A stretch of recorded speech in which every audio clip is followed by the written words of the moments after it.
छत्रपती शिवाजी महाराज पार्कवर शिवसेनेचा दसरा मेळावा पार पडणार आहे। मी सध्या छत्रपती शिवाजी महाराज पार्कवर आहे आणि तयारी जी आहे ती तयारीला आजपासून सुरू झालेली आहे, कारण की कालपासून ठाकरेंच्या शिवसेनेला संपूर्ण मैदानाचा ताबा जो आहे तो ताबा देण्यात आलेला आहे। 3 तारखेपर्यंत संपूर्ण ही तयारी जी आहे ती तयारी सुरू होईल। 2 तारखेला खरं तर दसरा मेळावा आहे। स्थानिक आमदार आणि विभाग प्रमुख महेश सावंत आपल्यासोबत आपण बातचीत करणार आहोत। दसरा मेळावा नेहमी चर्चेत असतो, यावेळेस देखील चर्चेत आहे, कारण महानगरपालिकेच्या निवडणुका असतील। शेतीचं मोठ्या प्रमाणात नुकसान जरी झालं असलं तरी देखील दसरा मेळावा आमचा होणारच, अशी प्रतिक्रिया उद्धव ठाकरेंनी दिली होती। आढावा घेतलाय, कशी तयारी आहे काय सांगाल?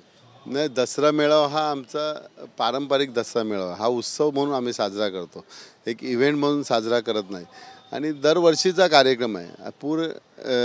आमचा म्हणतात तर महाराष्ट्राचं नशीब खोटं होतं की तिथे परिस्थिती निर्माण झाली, परंतु त्यासाठी सुद्धा आम्ही जी काय मदत करायची ती संपूर्ण मदत करणार आहोत पूरग्रस्तांसाठी।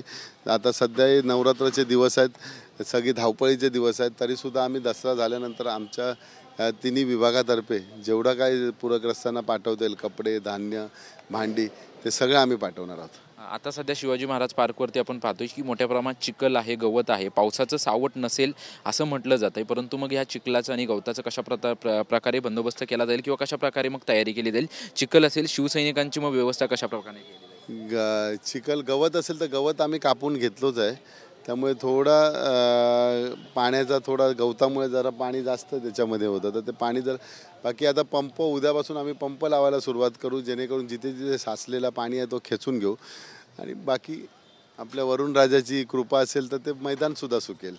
दुसरीकडे महानगरपालिकेच्या निवडणुकीच्या दृष्टीने अत्यंत महत्त्वाचा दसरा मेळावा आहे, कारण की दसरा मेळाव्याला अगोदर बाळासाहेब ठाकरे आणि त्यानंतर आता उद्धव ठाकरे शिवसैनिकांना मंत्र देतात आणि त्यानुसार पुढची रणनीती पक्षाची ठरत असते।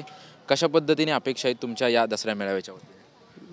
दसरा मेळाव्याचं आकर्षण एवढंच असते की आणि महानगरपालिका खास करून येते आहे किंवा जिल्हा परिषद पंचायत समिती आहे, यामध्ये पूर्ण महाराष्ट्र उद्धव साहेबांकडे आशेने बघतो।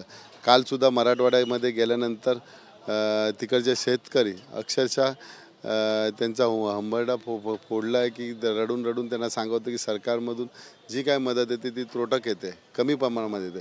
तर त्या प्रमाणात आज आम्ही सुद्धा सरकारला विनंती करतो की पूरग्रस्तांसाठी बाकी सगळं तुमचा पॅकेज आहे तो पॅकेज बंद करून फक्त पूरग्रस्तांना थोडीफार जास्त प्रमाणात मदत करावी, जेणेकरून त्यांचं घरं उद्ध्वस्त झाले ते कुठेतरी स्थिरावतील। एक शेवटचा प्रश्न, दोन्ही भाऊ वेगवेगळ्या कार्यक्रमांना एकत्रित येत आहेत, सण उत्सवांना, म्हणजे गणेश दर्शनाला देखील एकत्रित आले, दसरा मेळाव्याला एकत्रित येतील, घोषणा होईल अशी काहीतरी शक्यता वर्तवली जाते, काय तुमचं? आम्ही सुद्धा त्याच अपेक्षेने बघतो आहोत। जे काही आता शेवटी निर्णय आमचे साहेब घेतील त्याप्रमाणे आम्ही आदेशाचे पालन करणारे सैनिक आहोत। साहेबांनी निमंत्रण देणं हे साहेबांच्या हातात, आणि परंतु मीच काय संपूर्ण महाराष्ट्र या आशेने बघतात आहे की 2 वाघ एका व्यासपीठावर एका रस्त्यावरती चालले पाहिजे। दसऱ्या मेळाव्याला एका व्यासपीठावर यावं तुम्हाला वाटतंय? येतील सुद्धा, आम्ही अपेक्षित आहे, शेवटी आम्ही अपेक्षा करणं आमचं काम आहे। आमच्याशी बातचीत केल्याबद्दल। आपण पाहतोय की दसरा मेळाव्याची तयारी जी आहे ती तयारी ठाकरेंच्या शिवसेनेकडून करण्यात आलेली आहे।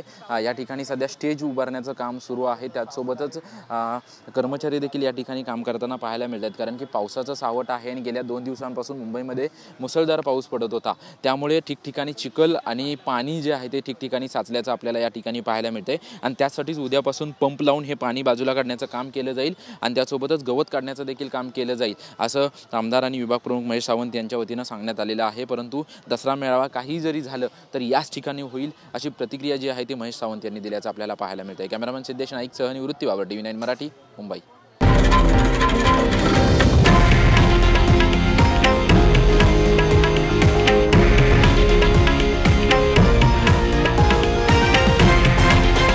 हे आहे देशातील नंबर 1 न्यूज नेटवर्क आणि आपण पाहत आहात TV9 मराठी, एकमेव।